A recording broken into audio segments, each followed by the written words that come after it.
കൊറേ കാലത്തിന് ശേഷം നമ്മള് പിന്നെയും എത്തിയിരിക്കുകയാണ്. അതെ.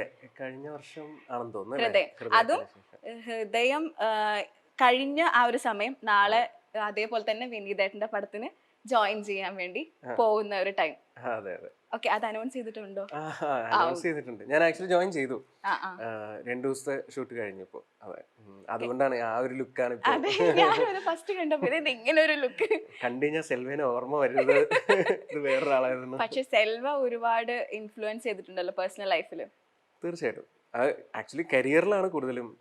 കാരണം സെൽവ കാരണമാണ് ആളുകൾക്ക് നമ്മളെ ഇഷ്ടപ്പെട്ടതും സിനിമയിലുള്ള ആളുകൾക്ക് വരെ കണ്ടു കഴിഞ്ഞാൽ ഉടനെ സെൽവ എന്ന് വിളിക്കാൻ തോന്നുന്നതും എൻ്റെ പേര് പോലും അറിയാത്ത പലരും എല്ലാരും ഇപ്പൊ പെട്ടെന്ന് നമ്മളാണെന്നുണ്ടെങ്കിലും പറയുമ്പോ കലീഷ് എന്ന് പറയുന്നേക്കാളും കൂടുതൽ മറ്റേ നമ്മുടെ സെൽവനില്ലേ. സെൽവയിൽ ഓക്കെ ഓക്കെ മനസ്സിലായി. അതെ. അപ്പോൾ സിനിമയിലുള്ള ആളുകൾ പോലും ഇപ്പം ഞാൻ സെറ്റില് വിനീതേട്ടൻ്റെ തന്നെ സെറ്റില് ഹൃദയത്തിലുണ്ടായിരുന്ന കോസ്റ്റ്യൂമറൊക്കെ ഉണ്ട്. അപ്പോൾ പെട്ടെന്ന് സെൽവന്റെ കോസ്റ്റ്യൂം എടുത്തില്ലേ എന്നാ ചോദിക്കുന്നത്. ഞാൻ പറഞ്ഞു ഞാനിതിൽ സെൽവനല്ല, ഇത് വേറെ ആളാണ്. അപ്പോൾ അവർക്ക് പെട്ടെന്ന് കമ്മ്യൂണിക്കേറ്റ് ചെയ്യാൻ മനസ്സിലാക്കാനുള്ള എളുപ്പത്തിന് വേണ്ടിയിട്ട് ആ പേര് പോലും ഇപ്പോഴും അതൊരു ഐഡന്റിറ്റി ആയി തന്നെ ഇപ്പോഴും തുടരുന്നു. പരിചയപ്പെടുത്തുമ്പോഴാണെന്നുണ്ടെങ്കിലും ഉണ്ടാവല്ലോ. അത് ഏറ്റവും ആസ് ആൻ ആർട്ടിസ്റ്റ് എല്ലാവർക്കും ഭയങ്കര സന്തോഷമുള്ള ഒരു കാര്യമാണ്. നമ്മളൊരു ക്യാരക്ടർ ആൾക്കാരുടെ ഉള്ളിൽ രജിസ്റ്റർ ആവുക, പിന്നീട് അത് വെച്ച് ഇനി ഒരുപാട് നല്ല അതുപോലുള്ള ക്യാരക്ടേഴ്സ് കിട്ടട്ടെ. ഇത് 2023 അവസാനിക്കാൻ പോവാണ്. സോ കലേഷിനെ സംബന്ധിച്ചിടത്തോളം ഇത് ഈ ഒരു സക്സസ്ഫുൾ ഇയർ എന്ന് പറയാൻ പറ്റത്തില്ലേ? തീർച്ചയായിട്ടും. അയ്യോ, ഇതുവരെയുള്ള എന്താ പറയണ്ടേ, കുറേ ഒരു 10 years ഓഫ് സ്ട്രഗിളിന് ശേഷം വന്ന ഒരു സക്സസ്ഫുൾ ഇയർ ആയിരുന്നു 2022. ഹൃദയം, പിന്നെ എന്താ നീരജ ഈ വർഷമായിരുന്നു. ഗാർഗി എന്ന് പറഞ്ഞ തമിഴ് സിനിമ. അപ്പോൾ ഹൃദയവും ഗാർഗിയും ഇറങ്ങിയ സിനിമയാണ് 2022. 23 വരുമ്പോൾ തുടക്കത്തിൽ ക്രിസ്റ്റഫർ റിലീസായി, അതിനുശേഷം നീരജ വന്നു, ഇപ്പം ഇമ്പം. അപ്പം ഇനി ചിലപ്പോൾ ഒരു സിനിമയും കൂടി ഈ വർഷം ഉണ്ടാവും. അപ്പം തീർച്ചയായിട്ടും ഇതുവരെയുള്ള കരിയറിലെ ഏറ്റവും സക്സസ്ഫുൾ ഇയർ ഇത് തന്നെയാണ്. ഇപ്പൊ ക്രിസ്റ്റഫറിനെ കുറിച്ച് പറഞ്ഞപ്പോ മമ്മൂക്കയുടെ കൂടെ ഇതിനു മുമ്പ് ഒരു മൂവി ചെയ്തിട്ടുണ്ട്. പണ്ട് മമ്മൂക്കയ്ക്ക് ഒരു കത്തൊക്കെ എഴുതിയിട്ടുണ്ടായിരുന്നു. അയ്യോ, അതെ.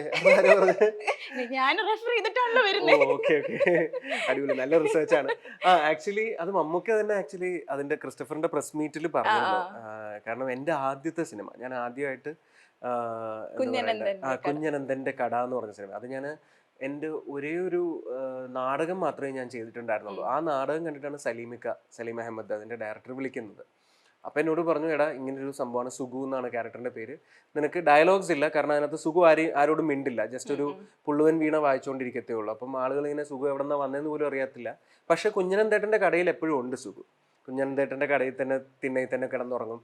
കുഞ്ഞനന്തേട്ടന് കിണറ്റിൽ നിന്ന് വെള്ളം എടുത്തുകൊണ്ടും കൊടുക്കും. അപ്പം അങ്ങനെ ഞങ്ങൾ തമ്മിലൊരു ബന്ധം ഉണ്ടായിരുന്നു ആ സിനിമയിൽ. പക്ഷെ അന്ന് എനിക്ക് അടുത്തിടപഴകാൻ പറ്റിയില്ല.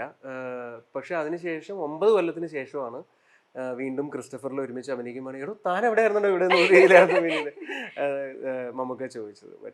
അപ്പം മമ്മൂക്ക അത് പ്രസ് മീറ്റിൽ പറയുമെന്ന് ഞാൻ ഒരിക്കലും പ്രതീക്ഷിച്ചില്ല. അങ്ങനെ മമ്മൂക്ക പറഞ്ഞതുകൊണ്ട് എല്ലാവരും അറിഞ്ഞു കലേഷിന്റെ ആദ്യത്തെ സിനിമ ഏതാണെന്ന് ചോദിക്കേ. അപ്പൊ അത് മമ്മൂക്ക തന്നെ. അതെ അതെ അതെ.